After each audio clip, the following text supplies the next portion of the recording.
realización de un parto, pacientes que de pronto tienen cesáreas previas y tienen deseo de tener una inducción de un trabajo de parto, y vamos a en realidad a tener no solamente las actividades físicas, sino también las terapéuticas, que también son indicaciones del real elemento para la realización del trabajo de parto. El trabajo de parto, pues esta es la relación del doctor Friedman, de hecho en 1978. Ustedes saben que el trabajo de parto pues tiene una fase pues latente del trabajo de parto y una fase activa, donde hay fases activas leves, moderadas y una desaceleración de la fase activa. Y esta es la expulsión del trabajo de parto, básicamente. La fase activa y la fase latente del trabajo de parto en el tiempo es básicamente la mitad de lo que generan en estas condiciones. Cuando la paciente inicia la actividad uterina con las contracciones que cada vez se van tornando cada vez más frecuentes, cada vez más dolorosas, de intensidad más frecuentes, la fase latente del trabajo de parto va desde el 0 centímetros de dilatación hasta los 2 inicialmente, como lo estaba catalogando Friedman. Pero la fase latente del trabajo de parto en términos generales para los que hacen el partograma, la fase latente del trabajo de parto es más o menos entre 4 a 5 centímetros de dilatación. Y después de los 4 a 5 centímetros de dilatación, inicia la fase activa del trabajo de parto. Cuando nosotros hacemos algún tipo de analgesia en las pacientes que tienen ya contractilidad uterina, la analgesia básicamente se hace cuando ya la paciente descende ya de la fase latente del trabajo de parto, porque si hacemos la analgesia de la paciente, eso puede inhibir la contractilidad uterina y generar un trabajo de parto mucho más prolongado. En los Estados Unidos, en los años 2016 y 2017, la fase latente del trabajo de parto no solamente llega hasta 4 a 5 centímetros, sino los partogramas en los Estados Unidos está llegando hasta 6 centímetros de dilatación la fase latente del trabajo de parto. Y la actividad de ellos es básicamente para inhibir las cesáreas de las pacientes. Están disminuyendo el volumen de las cesáreas. Y la fase latente del trabajo de parto en los Estados Unidos en este momentico es hasta los 6 centímetros de dilatación. En los partogramas que nosotros tenemos, el CLAP y todo esto, la fase latente del trabajo de parto sigue siendo entre 4 a 5 centímetros de dilatación. Las contracciones uterinas, pues tenemos que tener una actividad muy clara en qué son las actividades uterinas durante el trabajo de parto. Existen marcapasos que son bilaterales a nivel cornual, lo vamos a ver más adelante un poquito. Predomina el marcapaso derecho, se dilata hacia la parte izquierda y luego se desciende. No hay interferencias entre ellos básicamente, y cuando hay interferencia genera mucha incoordinación de la actividad uterina y se altera el desarrollo normal del trabajo de parto. También tenemos que tener presente qué es lo del gradiente descendente, que son actividades del trabajo de parto y cuáles son las actividades del gradiente descendente, y la intensidad y la duración de las actividades uterinas. ¿Cuál es el triple gradiente descendente que nosotros tenemos que saber en los trabajos de parto? ¿Cómo son las actividades del trabajo de parto? Habitualmente, la actividad uterina se inicia en la fosa, básicamente en la parte derecha, va ascendiendo hacia la parte izquierda, se traslada hacia la parte izquierda y luego va descendiendo. Son marcapasos y descendientes. Esa es la propagación de la actividad uterina. Inicia en el cuerno derecho, se traslada al cuerno izquierdo, descienden y se generan las contractilidades uterinas. La duración es mucho mayor en las partes altas que en las partes bajas. Ustedes saben que la actividad uterina, el acme de la contracción uterina es espaciada y es uniformada en toda la actividad del útero. Entonces la duración es mucho mayor en las partes superiores que en las partes inferiores, y la intensidad también es mucho mayor en las contractilidades altas, en las altas del útero, que en las porciones inferiores. Entonces esas son el triple gradiente descendente que nosotros debemos de saber en las pacientes, cómo es la actividad uterina para definir una evaluación apropiada del trabajo de parto. Tenemos que saber también en la paciente que tiene contractilidad uterina, qué es el tono, la frecuencia, la intensidad, la duración y el intervalo, que son los periodos importantes durante el trabajo de parto. El tono uterino es la presión que genera cuando el útero está en reposo, no tiene el acné de la contracción, y más o menos oscilan entre 8 a 12 milímetros de mercurio. La frecuencia de las contracciones uterinas en términos generales oscila entre 2 a 5 en 10 minutos, eso es lo que habitualmente está establecido para el trabajo de parto. La intensidad pues va desde la base, el tono, hasta el acné de la contracción. Es el aumento de la presión intrauterina durante cada contracción y se mide desde la presión y hasta el acné y va más o menos entre un 30 a 50 milímetros de mercurio más o menos. La duración de las contracciones uterinas oscila entre más o menos entre 30 a 60 segundos y el intervalo de las contracciones, como las contracciones habitualmente oscilan entre 2 a 5 contracciones en 10 minutos, no deben ser menores de 2 minutos y no deben ser mayores de 5 minutos para tener una actividad uterina apropiada en la paciente que está en trabajo de parto en realidad. Tenemos que tener también presentes qué son las contracciones tipo A y las contracciones tipo B que se generan en el embarazo. Las contracciones tipo A o de Álvarez, que es también en Montevideo, Uruguay, fue profesor de nosotros, las contracciones uterinas aparecen tipo A, aparecen a partir de las 12 semanas de gestación.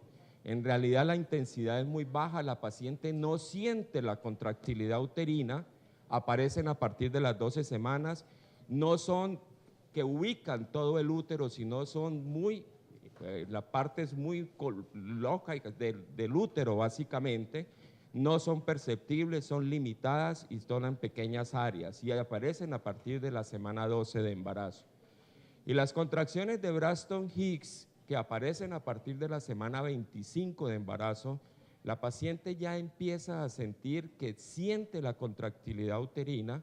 Si el esposo o la pareja le coloca la manito, siente la contractilidad uterina, pero son habitualmente contracciones que no son dolorosas.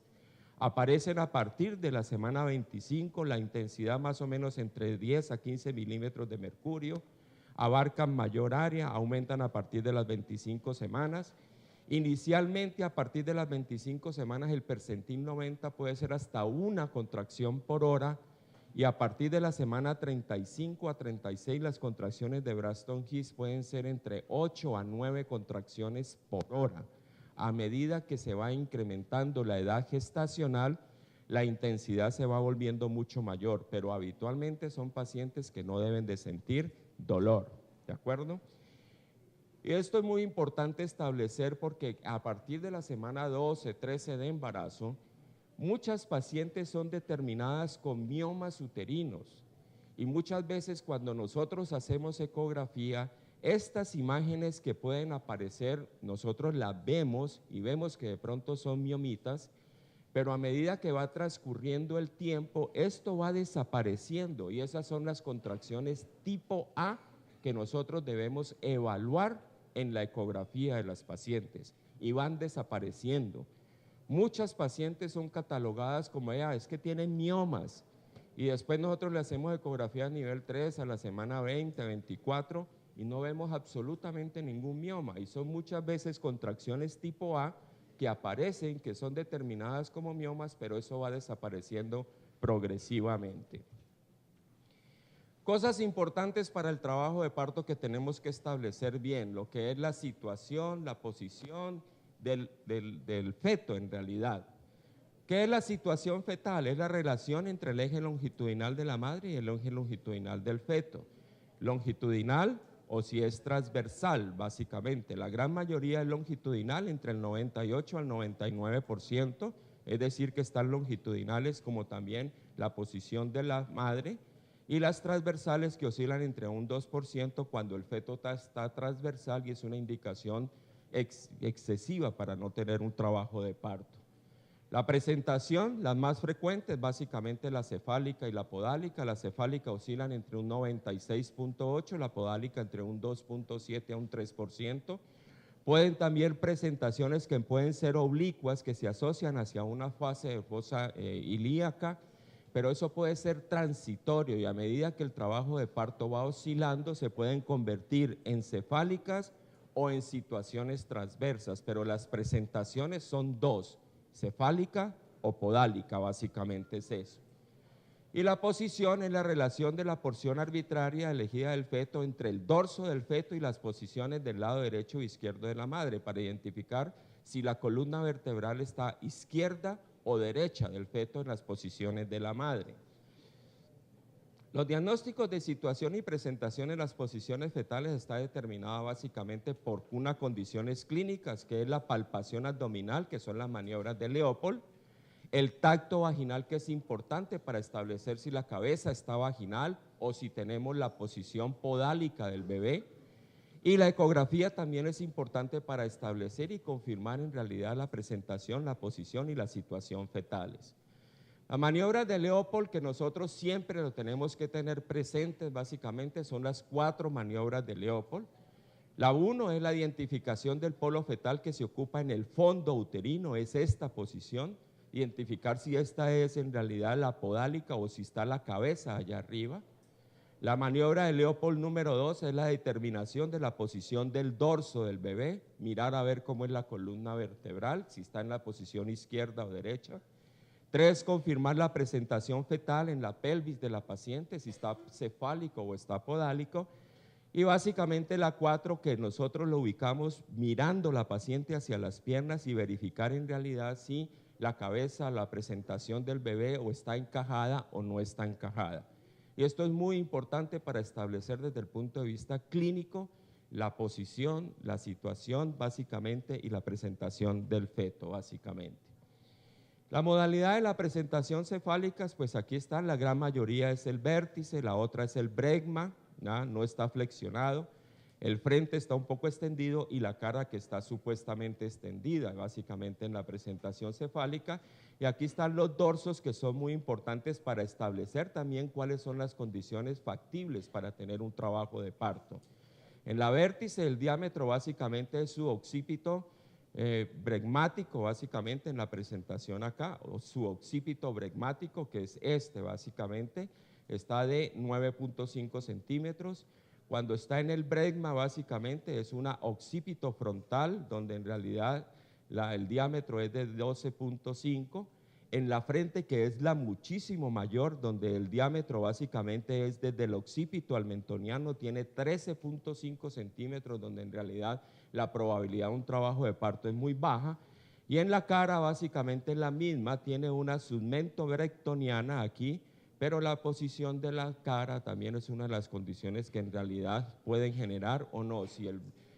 Básicamente el mentón del bebé está posterior, la probabilidad de un parto en la presentación de cara realmente es muy baja, muchas lesiones.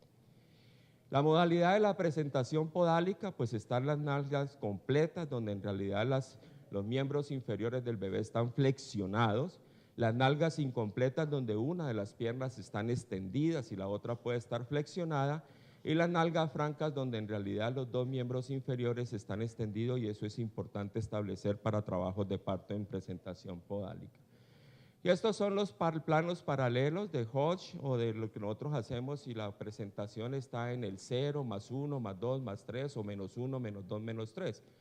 Los planes de Hodge están básicamente el 1, que va básicamente desde el promontorio hasta la porción superior del pubis. El plano número 2 va desde la segunda vértebra del sacro básicamente hasta la porción inferior del pubis. El tercer plano, que esta es la más importante, que este es el estadio 0, básicamente donde hay encajamiento de la presentación, donde están básicamente en las espinas psiquiátricas, y el 4 cuando ya está básicamente en el coxis. ¿Ya? Pero entonces el 0 básicamente es el estadio 3, donde están las espinas, donde está encajada la presentación del bebé. ¿Cuáles son los componentes integrantes de la tensión perinatal? Básicamente lo que es la inducción, la conducción y la madurez del cuello uterino. Tenemos que establecer muy bien esto para definir en realidad cuál es la conducta de la paciente. Definiciones, básicamente, maduración cervical, pues son los cambios que progresivamente con el tiempo aparecen en el cuello uterino por efecto de las contracciones uterinas que ocurren durante el embarazo. La inducción, que nosotros tenemos que tener presente, ¿qué es una inducción y qué es una conducción, básicamente? La inducción es cuando la paciente no tiene trabajo de parto, no tiene actividad uterina, y nosotros con patologías maternas o fetales vamos a hacer básicamente la inducción del parto. Consiste en provocar la aparición de contracciones en el útero grávido y generar contractilidad uterina. Mientras que la conducción son pacientes que llegan a nuestros hospitales, a nuestras clínicas. Las pacientes tienen contracciones irregulares, pero no tienen una buena intensidad, no tienen una buena duración. Entonces nosotros colocamos medicamentos para mejorar la contractilidad uterina, y esto está establecido como la conducción del trabajo de parto. ¿Cuál es la inducción del trabajo de parto? Las indicaciones básicamente cuando existen patologías maternas, patologías fetales, pero también hay condiciones selectivas, que es que la paciente desea tener el trabajo de parto.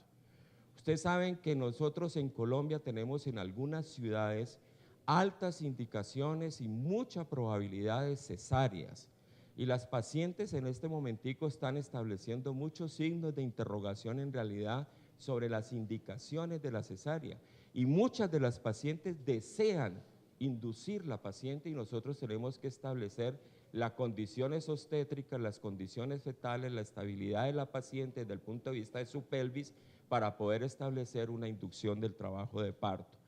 Y alguna vez ocurren deseos de los especialistas, muchas veces nos vamos para algunos congresos fuera del país y todo esto, y tenemos pacientes, y muchas veces si nos vamos a ir 2 semanas o 3 semanas, entonces tenemos también deseo de especialistas, no solamente por condiciones maternas fetales, sino también para la inducción del trabajo de parto. ¿Cuál es la inducción indicada del trabajo de parto? Esto son básicamente las indicaciones para inducir un trabajo de parto. La ruptura prematura de membrana, sobre todo pues cuando existen ya por encima de las 34 semanas, nosotros hay veces colocamos los esteroides hasta las 34 semanas, pero ya después de la semana 35, 36 es una indicación para la inducción del parto. Cuando existe contractilidad uterina en pacientes con trabajo de parto, con contractilidad uterina, y nosotros hacemos la amniocentesis y miramos si tiene gran cultivo en realidad de la LDH, la glucosa en el líquido amniótico para establecer si hay corioamnionitis y para generar en realidad la inducción del trabajo de parto. Si existen en realidad preeclampsias muy severas, si existen eclampsias, hipertensiones gestacionales en las pacientes, estados fetales no satisfactorios, que son las 5 minutos. monitorías, embarazos postérminos, macrosomía fetal, embarazos postérminos de 41 semanas, colestasis intrahepática y su inmunización RH, etcétera. Y las condiciones ovulares, la ruptura prematura de membrana y oligohidráneos en realidad son indicaciones. Las contraindicaciones para la inducción del trabajo de parto, pues existen factores maternos y factores fetales. Factores maternos, antecedentes de ruptura uterina, placentas previas, tallas pequeñas, distorsión de anatomía pélvica, infecciones activas de herpes, cáncer cervicuterino, estados 1, 2B del cáncer del cervical y la HIV en realidad son contraindicaciones, y desde factores fetales, fetos muy grandes, pesos fetales por debajo de 1500. Para algunos pediatras se consideran que por debajo de 1500 es una indicación para no tener partos. Pero si la paciente tiene 1500 y tiene dilataciones de 4 o 5 centímetros con membranas íntegras y está encefálica, nosotros podemos establecer el trabajo de parto. Hidrocefalias, presentaciones anómalas, RCIU severos con pesos por debajo del percentil 3, estadio fetal no satisfactorio, sobre todo la clase 3, que está establecido con ausencia de la variabilidad, desaceleraciones tardías con DIPS 2, desaceleraciones variables recidivantes, bradicardia prolongada recurrente y patrón sinusoidal en las monitorías que se consideran alta probabilidad de muerte fetal. Importante establecer antes de la inducción cómo son las condiciones del cuello uterino, y son las puntuaciones de Bishop, que son básicamente esto: si está el 0, el 1, el 2 y el 3, si están dilatación, borramiento, la consistencia del útero, del cuello uterino, la posición del cuello uterino y la altura de la presentación. Las técnicas de maduración cervical mecánicas, pues está el catéter transcervical, las dilataciones cervicales, el desplegamiento de las membranas.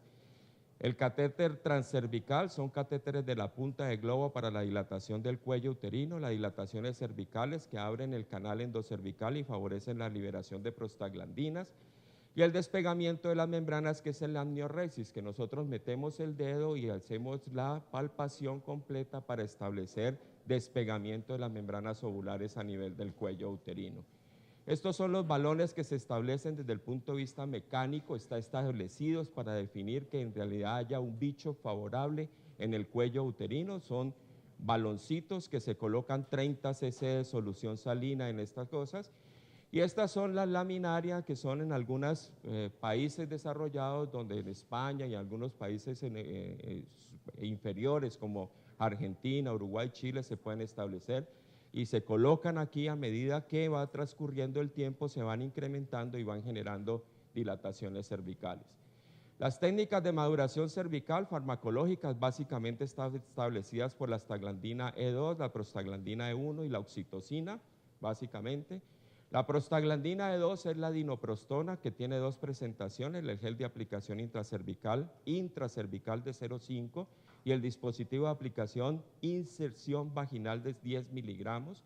Alcanzan su actividad máxima en las primeras 4 horas y los efectos secundarios son básicamente estos que pueden establecer. La dinoprostona es un elemento importante y lo vamos a referir sobre todo en pacientes con cesáreas previas. El misoprostol es una condición muy importante para establecer cuando el cuello uterino no está bien establecido, que no tiene un bicho favorable. Está el Citil en tabletas, que está de 25, 50 y 200 microgramos, vía oral entre 25 a 50, intravaginal 25 microgramos, sobre todo cuando ya vamos a inducir el trabajo de parto en pacientes sobre todo de término. Su uso puede descartar simultáneamente la aplicación de la oxitocina.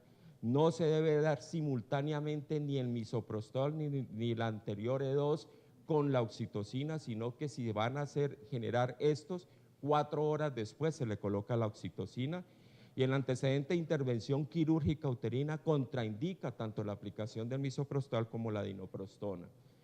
El misoprostol vaginal tiene muchos beneficios, tienen gran ventajas para la generación del bicho básicamente y la generación del cuello uterino básicamente. El misoprostol por vía oral, pico de acción de 8 minutos, duración de la acción hasta 2 horas en la parte oral. La sublingual nosotros no la estamos estableciendo, ni la rectal tampoco, para la inducción del trabajo de parto. Básicamente es la oral y la vaginal, que son las que más están establecidas. Oral 8 minutos cada 2 horas, vaginal 20 minutos el pico de acción y la duración de la acción es hasta 4 horas. Los trabajos que tienen beneficios en realidad del misoprostol para la inducción del trabajo de parto comparados con placebo, oxitocina, prostaglandina E2 vaginal e intracervical. Y en realidad las conductas que tienen básicamente es esto, que el misoprostol intravaginal 25 microgramos cada 4 a 6 horas es recomendada para la inducción del trabajo de parto, y las dosis altas de misoprostol no tienen ventaja sobre las dosis bajas básicamente, y el misoprostol produce mayor efecto gastrointestinal en el feto y mayor frecuencia de líquido teñido con meconio. Desde el punto de vista oral, lo que está establecido es que son 25 microgramos hasta 50 cada 2 horas, y en realidad están establecidos con conductas definitivamente establecidas, y la conclusión en el misoprostol oral, que se observa un aumento del líquido teñido de meconio sin efectos adversos. Esto es posible por el efecto directo del misoprostol. Cuando se utiliza dosis de misoprostol de 25 microgramos oral, hay menos tasa de hiperestimulación, y en realidad puede tener beneficio tanto en el oral como en la intravaginal. Se puede dar 50 microgramos por vía oral o 25 microgramos por vía vaginal. Se recomienda que la dosis del misoprostol no debe exceder a 50 microgramos, y el misoprostol oral necesita estimulación básicamente de la oxitocina posterior 4 horas después de la aplicación de básicamente el misoprostol. No se debe dar simultáneo el misoprostol con la oxitocina porque genera muchos problemas. La oxitocina se debe comenzar no antes de 4 horas después de la última aplicación del misoprostol. Esto está establecido por la FIGO a partir de en el año 2017, donde básicamente las inducciones con misoprostol después de las 26 semanas, básicamente está establecido que la inducción del parto se coloca 25 microgramos vía vaginal cada 6 horas y por vía oral entre 25 hasta 50 microgramos cada 2 horas, y es la inducción con básicamente las prostaglandinas, básicamente. Con la oxitocina básicamente lo que estamos estableciendo básicamente es la inducción y la conducción. Sabemos que la inducción es para generar la contractilidad uterina y la conducción es para mejorar la contractilidad uterina que la paciente consulta con un intervalo realmente no muy beneficioso para la paciente. La administración de la oxitocina, la vida media es entre 5 a 17 minutos, la respuesta uterina es entre 3 a 5 minutos, el estado constante en plasma son de 30 minutos, la respuesta depende de la actividad uterina previa, el estado del cuello uterino, la duración del embarazo y la diferencia biológicas individuales, básicamente, y la oxitocina aumenta entre las 22 hasta las 30 semanas de embarazo. ¿Cómo se deben administrar la oxitocina para la inducción del trabajo de parto? Son 2 o 5 unidades en 500 cc, que habitualmente no se debe establecer en dextrosa al 5 ni dextrosa en solución salina. La oxitocina se debe dar básicamente en lactato o en solución salina al 0.9 básicamente. Y los intervalos para aumentar la dosis de la oxitocina varían más o menos entre 20 a 30 minutos dependiendo de la contractilidad uterina de la paciente y dependiendo de las características de las contracciones y el estado fetal. Si tenemos 2 unidades en 500 cc y vamos a dar un cc por minuto, que son 10 gotas, es más o menos 4 miliunidades por minuto.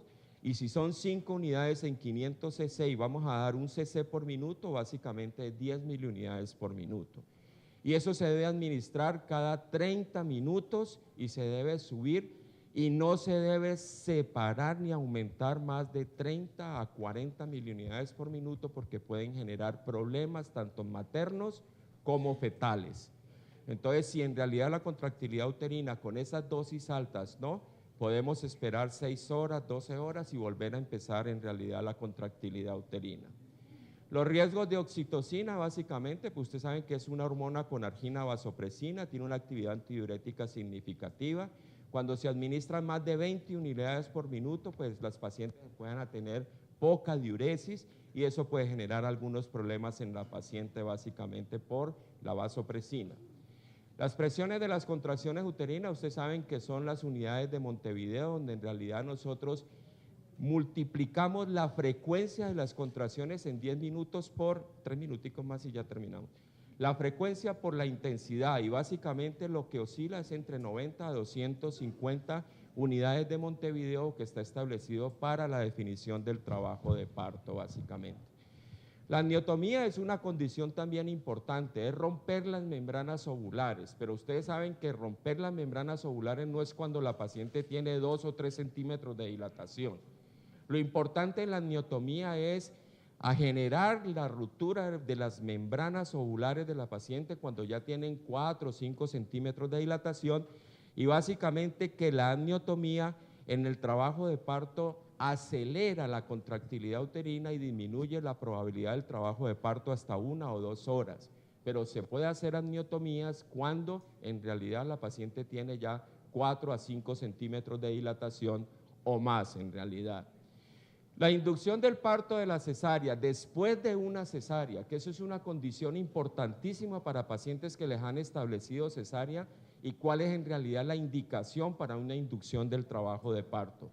Consideraciones para ofrecer partos vaginales después de una cesárea: antecedentes de cesárea segmentaria transversa baja, no verticales en realidad, que eso puede generar rupturas uterinas, gestaciones únicas, presentación cefálica de vértice, no una macrosomía fetal, causa de cesárea previa no persistente, ausencia de indicaciones materno-fetales, personal médico enterado y la disponibilidad que las pacientes desean en realidad la producción de un parto con previo a la cesárea.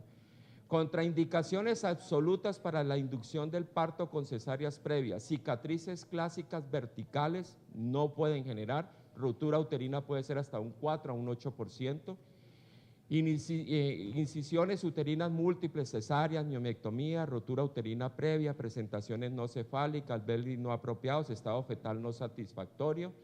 Las contraindicaciones relativas van a depender mucho del estado materno-fetal, la evaluación del cervix, preeclampsias, RCIU con cambios hemodinámicos severos, más una cesárea previa básicamente, y desconocimiento de histerotomía previa con complicaciones asociadas en realidad. La inducción del parto con cesáreas previas es una opción razonable, informa a la paciente los riesgos, beneficios y el consentimiento informado que debe dirigir la paciente.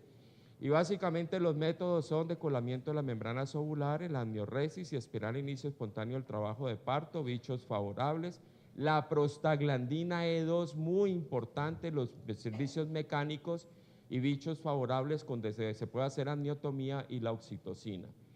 La prostaglandina E2, el dinoprostone, pacientes con cesáreas previas no se debe utilizar el misoprostol.